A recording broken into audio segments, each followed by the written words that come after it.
విజయనగరం జిల్లా చీపురుపల్లి ఆర్డీఓ కార్యాలయంలో రిటర్నింగ్ అధికారికి తెలుగుదేశం పార్టీ అభ్యర్థి కిమిడి కళా వెంకట్రావు తన నామినేషన్ పత్రాలను దాఖలు చేశారు. ఈ సందర్భంగా గుర్ల మండలం అచ్యుతాపురం నుండి చీపురుపల్లి 3 రోడ్ల జంక్షన్ వరకు ఆ పార్టీ శ్రేణులు భారీ బైక్ ర్యాలీ నిర్వహించారు. అనంతరం ఏర్పాటు చేసిన బహిరంగ సభకు కళా వెంకట్రావు సైకిల్పై వచ్చి కార్యకర్తలను ఆకర్షించారు. సభ మధ్యలో జిల్లా తెదేపా అధ్యక్షుడు కిమిడి నాగార్జున ఎంటర్ అవ్వడంతో ఒక్కసారిగా సభ దద్దరిల్లింది.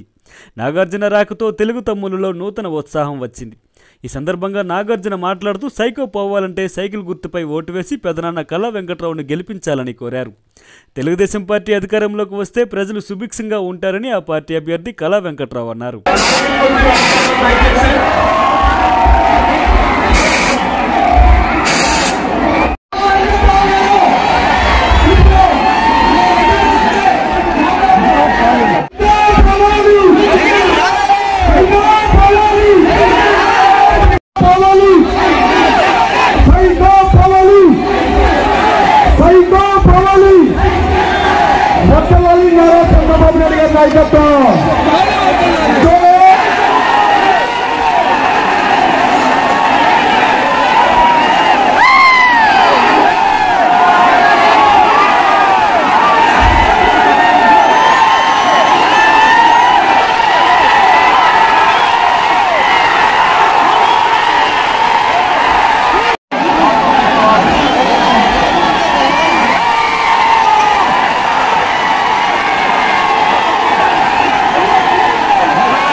నామినేషన్ ఈరోజు ఫైల్ చేసాం.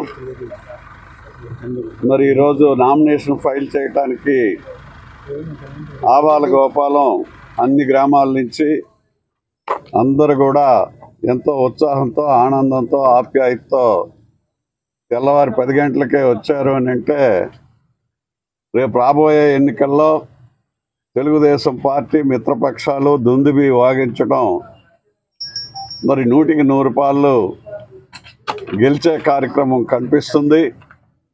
చంద్రబాబు నాయుడు గారు ఈ రాష్ట్రానికి ముఖ్యమంత్రి అయి తీరుతారు.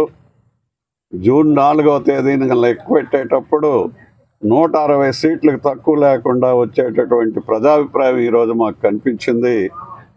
మరి ఆ సందర్భంలో నామినేషన్ వేసుకుంటూ ప్రజలతో పాటుగా ఉత్సాహంగా ఉల్లాసంగా అక్కడ పబ్లిక్ మీటింగ్ అవుతుంది. దానికి కూడా మీరు అందరూ రావాలని మిమ్మల్ని కోరుకుంటూ థ్యాంక్ యూ వెరీ మచ్.